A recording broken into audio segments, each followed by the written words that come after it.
Hello बच्चों, good morning. आप सभी को टैलेंट इंस्टीट्यूट में स्वागत है। ड्यू सोल का इम्पोर्टेंट नोट्स भी है program. BNS third semester second year political science, your laws and your rights. Okay, Bharat में अनुसूचित जातियों एवं अनुसूचित जनजातियों के अधिकारों के संरक्षण के लिए अपनाए गए संवैधानिक एवं कानूनी प्रावधानों का परीक्षण कीजिए। ओके, तो हम लोग इसका आंसर देखेंगे।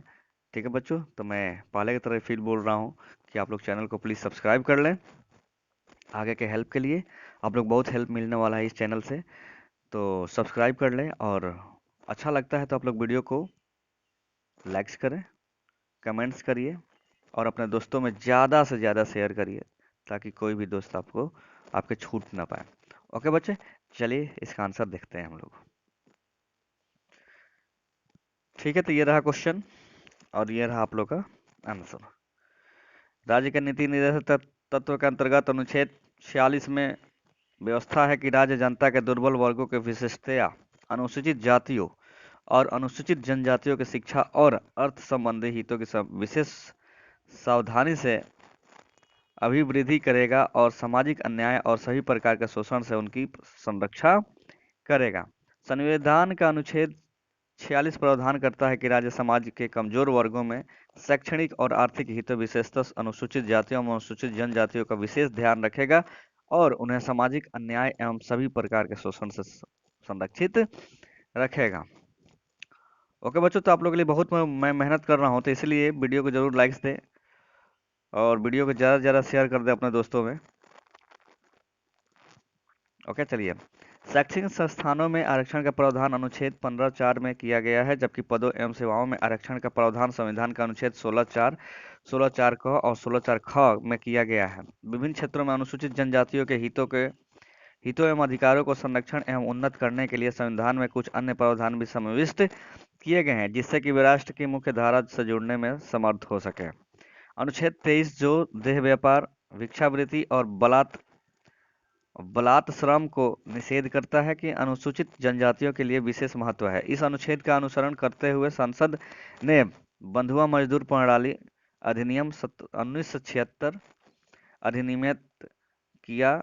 उसी प्रकार अनुच्छेद 24 जो किसी फैक्ट्री या खान या अन्य किसी जोखिम वाले कार्य में 14 वर्ष से कम आयु वाले बच्चों को नियोजन को निषेध करता है। अनुसूचित जनजातियों के लिए विशेष महत्व है क्योंकि इन कार्यों में संलग्न बाल मजदूरों का अत्यधिक भाग अनुसूचित जनजातियों का ही है। संविधान की 5वीं, 6वीं अनुसूचियों में उल्लेखित प्रावधानों के साथ गठित अन्य विशिष्ट सुरक्षा अनुच्छेद 244 में उपलब्ध है।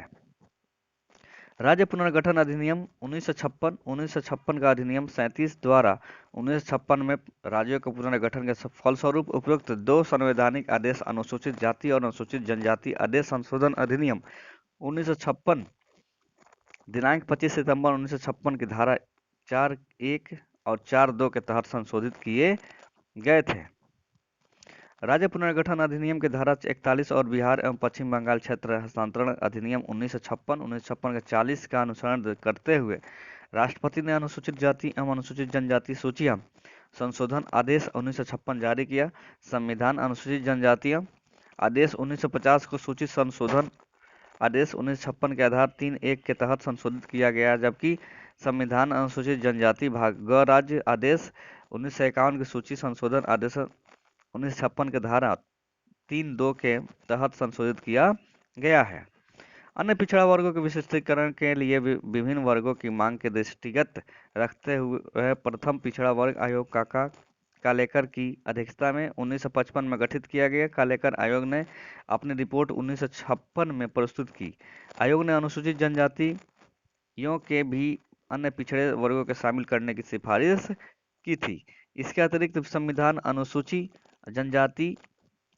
जनजाति आदेश की संशोधन की प्रक्रिया के माध्यम से अनुसूचित जनजातियों की सूची में नए समुदाय के विशिष्टीकरण की मांग की जांच के लिए अनुसूचित जाति एवं अनुसूचित जनजाति की सूचियों के संशोधन पर एक सलाहकार समिति 1965 में बनाई गई थी। उसके बाद संसद में प्रस्तुत संविधान आदेशों के संशोधन के लिए एक प्रारूप विधेयक अनुसूचित जातियां एवं अनुसूचित जनजातियां आदेश संशोधन विधेयक 1967 चंदा समिति पर संसद की संयुक्त चयन समिति को भेजा गया था।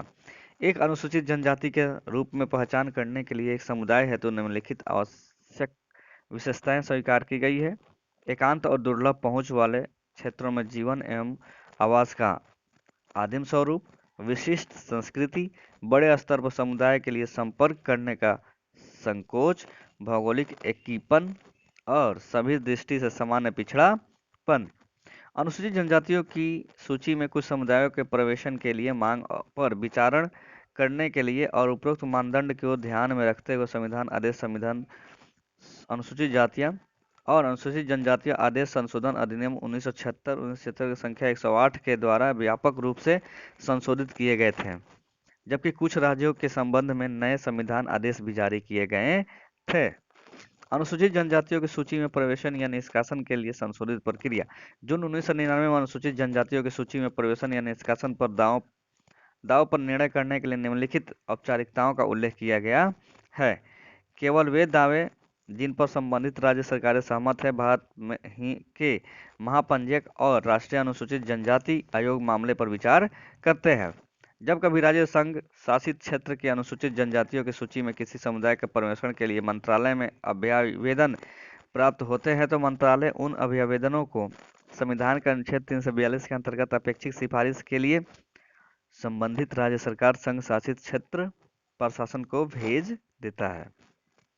यदि संबंधित राज्य सरकार प्रस्ताव की सिफारिश करती है, तो उसे भारत के महापंजीयक को उनकी टिप्पणियां विचारों के लिए भेज दिया जाता है। भारत के महापंजीयक यदि राज्य सरकार की सिफारिश से संतुष्ट है या सिफारिश है कि प्रस्ताव को केंद्र सरकार के पास भेज दिया जाए, उसके बाद सरकार प्रस्ताव को राष्ट्रीय अनुसूचित जनजाति आयोग के पास उनकी सिफारिश के लिए भेज देती है। यदि राष्ट्रीय अनुसूचित जनजाति आयोग भी मामले की सिफारिश करता है, तो मामला संबंधित प्रशासनिक मंत्रालय के परामर्श के बाद मंत्रिमंडल के निर्णय के लिए भेजा जाता है। उसके बाद मामले को राष्ट्रीयता आदेश में संशोधन के लिए एक विधेयक के रूप में संसद के समक्ष लाया जाता है। प्रवेशन, निष्कासन या अन्य संशोधन के लिए दावे जिसको न तो भारत में महापंजीयक और न ही संबंधित राज्य सरकारों ने समर्थन दिया है, को राष्ट्रीय अनुसूचित जनजाति आयोग को नहीं भेजा जाएगा। इसे सामाजिक न्याय व अधिकारिता मंत्रालय का स्तर पर अस्वीकृत कर दिया जाएगा।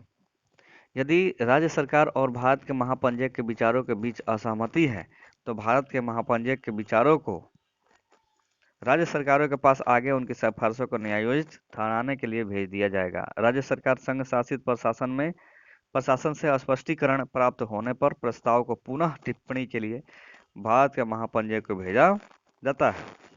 ऐसे मामले में जहां भारत के महापंजीयक द्वितीय संदर्भ में राज्य सरकार संघ शासित क्षेत्र में प्रशासन के विचार के बिंदुओं पर सहमत नहीं है, वहां भारत सरकार ऐसे प्रस्ताव की अस्वीकृति पर विचार कर सकती है। उसी प्रकार उन मामलों में जहां राज्य सरकार और भारत के महापंजीयक प्रवेशन निष्कासन के पक्ष में है, लेकिन उस पर राष्ट्रीय अनुसूचित जनजाति आयोग का समर्थन नहीं है, तो उसे अस्वीकृत कर दिया जाएगा। ओके बच्चों, तो ये रहा आप लोगों का तीसरा क्वेश्चन। ओके, तो आप लोग इसका नोट्स बनाइए, पढ़ लीजिए एक बार, और इससे रिलेटेड क्वेश्चन आता है तो आप लोग यहाँ से लिख सकते हैं, हेल्प ले सकते हैं। ओके बच्चों, तो चलिए, और भी वीडियो आप लोगों को बनाना है, तो इसलिए चलिए फिर मिलते हैं नेक्स्ट वीडियो में। Okay, thank you so much बच्चों, ऑल द बेस्ट।